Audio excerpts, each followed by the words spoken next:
Hey everybody, it's Andrew again, and I'm here today to talk to you about birthstones. And birthstones is a common question I get in the jewelry store. It's something that I think interests a lot of people.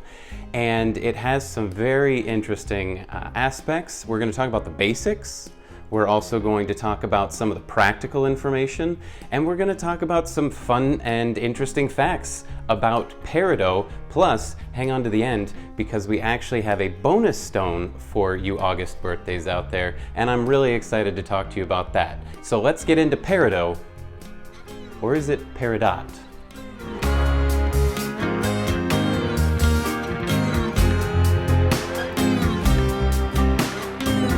So before we get into things today, I wanted to take a moment, thank all of you that have already subscribed, and encourage those of you that haven't to click the link below so that you get the videos, also the little bell icon so that you have notifications for when I do have something new.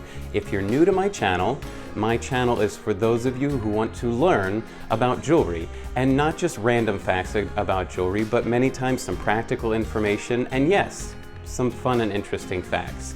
I'm not here for just the people who are obsessed with jewelry. I'm here for the average person that may not know how to make sense of it. So stay with me because we have a lot to learn, starting with today, and that is peridot. To start, is it peridot? Is it peridot? I'm understanding that both are acceptable pronunciations, but if we're being honest, if you talk to someone within the jewelry industry, someone that deals with gemstones, they're gonna say peridot. So to err on the safe side, I would tell you to say peridot, but that's your choice. So we're going to start with the basics, and the basics are essentially the information that you get in a lot of places. And we're talking about color. So peridot's color, for instance, is green. And if we're being more specific, it's usually a very grassy green, sometimes an olivey green, so it may have a little bit of brown in there.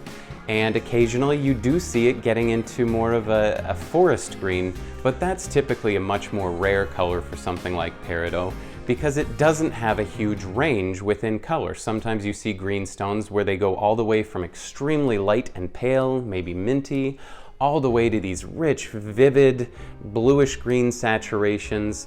Peridot is going to always stay somewhere in the middle of that spectrum. They're going to lean towards a more grassy, lime kind of green color. And an interesting fact is that many gemstones would be clear if it was not for trace elements or outside impurities from their chemical structure that get in and cause those colorings. Peridot is different.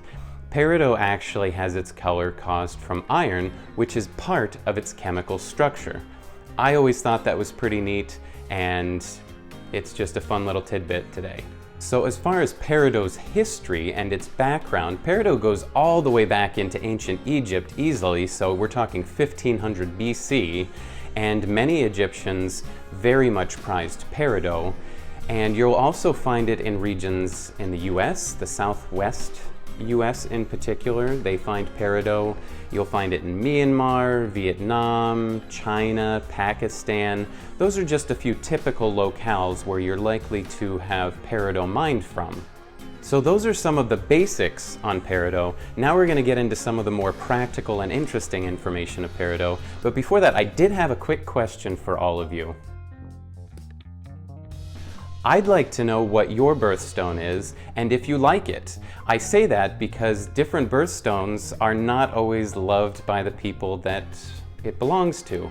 So if you know your birthstone, let me know what that is below and let me know how you feel about it. I'm curious how people feel about their birthstones, and I'd be interested to know. The practical points of peridot, that's what we're talking about now. And practically speaking, people want to know what they can use it in, what its durability is, and also what the cost and availability might look like. Starting with the durability, peridot is a hard stone, but not nearly as hard as many of the other stones that we deal with in jewelry stores. For instance, on a hardness scale, which means its resistance to scratching, it's going to be a 6.5 to a 7 on the Mohs hardness scale. Now the Mohs hardness scale is based off of the hardness of 10 different gemstones that a scientist Mohs came up with many years ago, and it tells us its resistance to scratching. Something like quartz, so your amethyst, your citrine type stones, they're going to be right on 7. So peridot is typically not as hard as most quartz varieties, but it's pretty close. And then you have your harder stones, beryl being an 8, sapphire, your corundum families, ruby, they would be a 9, and then diamond all the way at 10, but this is an exponential scale. So you have peridot, quartz, beryl, sapphire, and then diamond is through the roof. That scale changes so quickly. So I wanted to give you some perspective on the hardness of the stone because that's a big part of its practical aspect. And then the availability and the cost are also going to affect that. And peridot is a very affordable stone. It's readily available in decent quantities and qualities, and you can actually find some nice quality peridot for not incredibly high prices. Now it is a stone limited in its color, as we mentioned, so a lot of people will find if they want certain greens, they aren't going to get that in peridot. However, nice quality peridot can be a very good choice on specific budgets. So I would encourage you to look at it the next time you're thinking of a green gemstone, because in a cost sense, it's incredibly practical, and in a durability sense, it's still a very viable stone.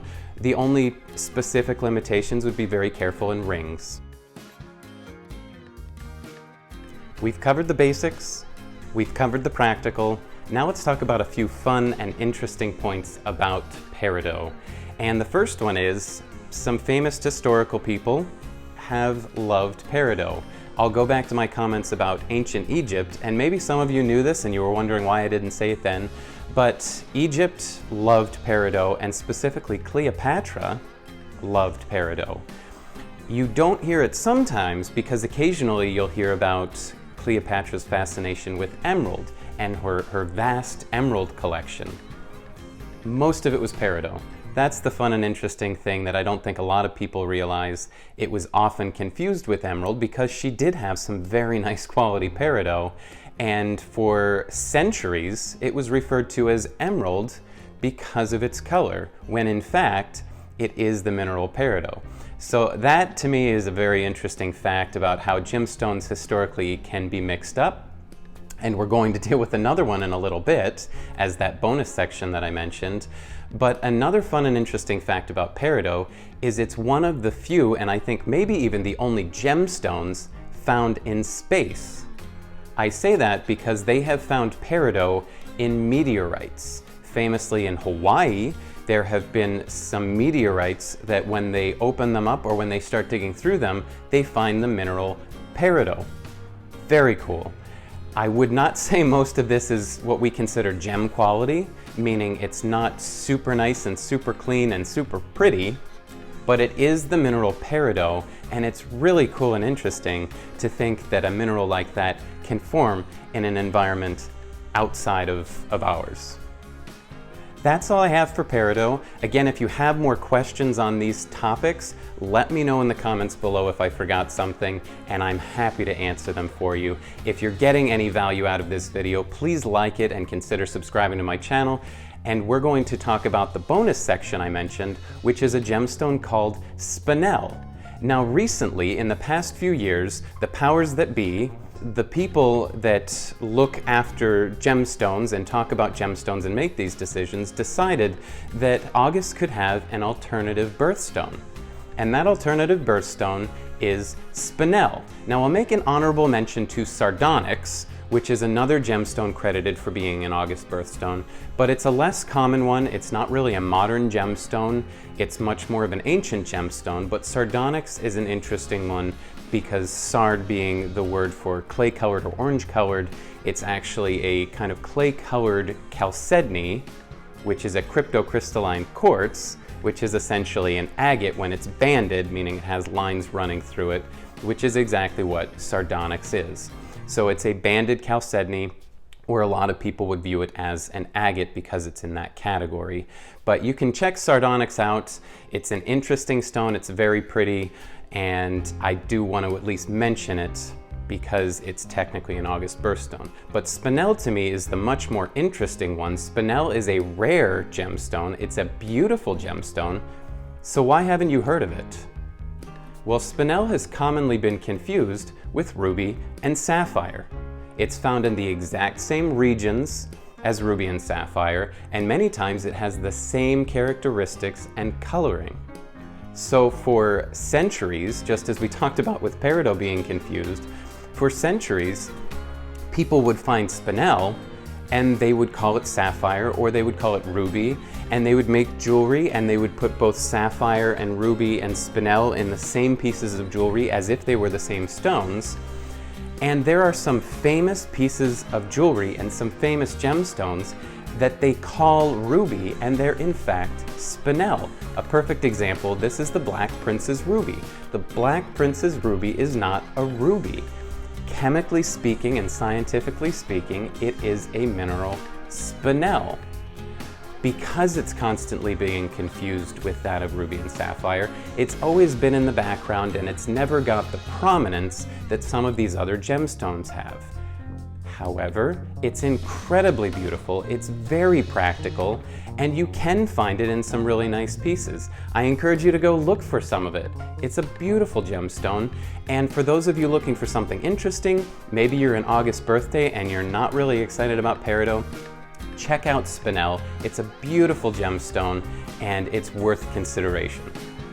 That's all I have for this week. Again, if you had any value that you got out of this video or you enjoyed it at all, please like it below, share it with those who you think might be interested, and come back next week.